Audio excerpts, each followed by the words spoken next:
તો વડોદરાથી મહત્વપૂર્ણ સમાચાર સામે આવી રહ્યા છે, જ્યાં વડોદરામાં જૂની હવેલીનો એક ભાગ ધરાશાયી થયો છે। વડોદરામાં જૂની હવેલીનો એક ભાગ ધરાશાયી, ત્યારે ભાવ સિંઘે મંદિરનો ભાગ ધરાશાયી થયો છે, જ્યાં ગાયકવાડી શાસનકાળથી છે ભાડુઆતોનો વસવાટ। શહેરમાં હજુ પણ છે અનેક જર્જરિત મકાનો। ત્યારે વહેલી સવારે બનેલ ઘટનામાં મોટી દુર્ઘટના ટળી છે। ત્યારે મિલકતમાં 4 જેટલા પરિવારો વસવાટ કરે છે કે જ્યાં વડોદરાથી મહત્વપૂર્ણ સમાચાર સામે આવી રહ્યા છે। વડોદરામાં જૂની હવેલીનો એક ભાગ છે ધરાશાયી થયો છે।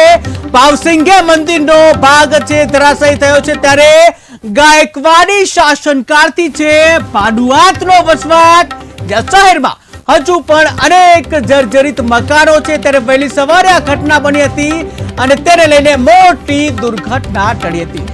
જો બપોરના સમયે સાંજના સમયે આ ઘટના બની હોત તો ઘણા લોકોના મૃત્યુ થયા હોત, પરંતુ વહેલી સવારે આ ઘટના બની હતી એટલે મોટી દુર્ઘટના ટળી છે।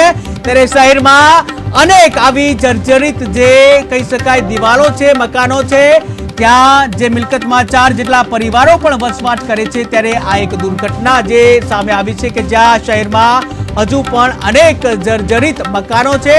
ત્યારે કોર્પોરેશન દ્વારા આવા જે જૂના જર્જરિત મકાનો છે તે અંગે તાત્કાલિક નિર્ણય લેવામાં આવે, તાત્કાલિક સમારકામ કરવામાં આવે તેવી લોક માંગ ઉઠવા પામી છે।